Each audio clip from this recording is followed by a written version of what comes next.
Shalom and good day all, this is Tehillim29 back again for some DC reviews, and in these DC reviews I'll be covering issue 159 of Batman and also issue 25 of Superman. I'll now get things ready and organised for the first one that I'll be reviewing. So, moving into first things first, does this cover in any way, shape or form connect to something that is happening inside with the story? In some essence, a little bit, to which I give the cover a 6.5 out of 10. Now it's time to move into the area of the internal art as we have a look around the beginning, middle, and of course the end in relation to the story of the characters and also what's happening with the characters. So as the story begins, we do get some flashbacks in relation to Batman's past and also some of the people that he's actually met along Crime Alley, aka Park Row now. And we get to see him bringing the Joker to be operated on by someone he knows. I think it's meant to be Leslie Tompkins. As the story draws closer to the middle, of course, Batman does his usual checks in relation to the Joker to make sure it's legitly him.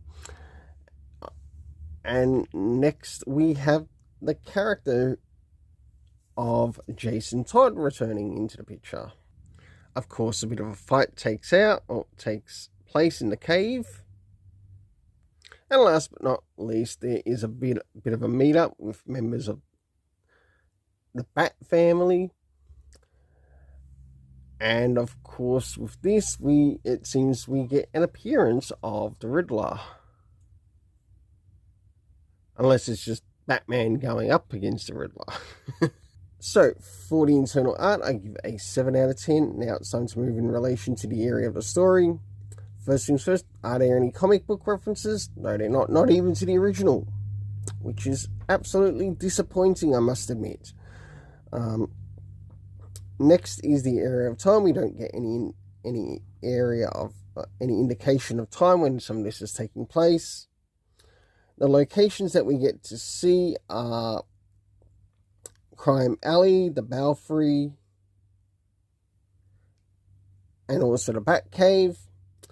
The cast of characters consisting of Bruce Wayne Batman, Joker, Jason Todd Red Hood, Barbara Gordon Batgirl, Riddler, and of course we had Nightwing as well.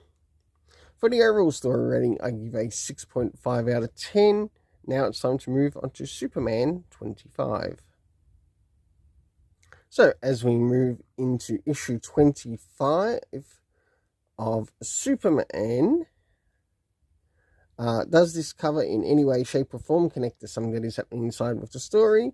Not a lot, but I do actually quite like some of the characters that we see on the cover here, seeing it is a wraparound, and I give it a 7.5 out of 10. Now it's time to move in relation to the area of the internal art as we have a look around the beginning, middle, and of course the end, and also what's taking place story-wise with the characters.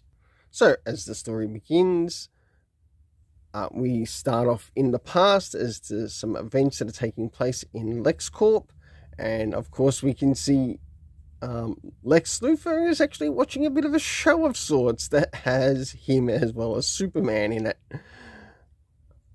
We, of course, have the character of Mercy and doing what she's doing in the background in helping him out.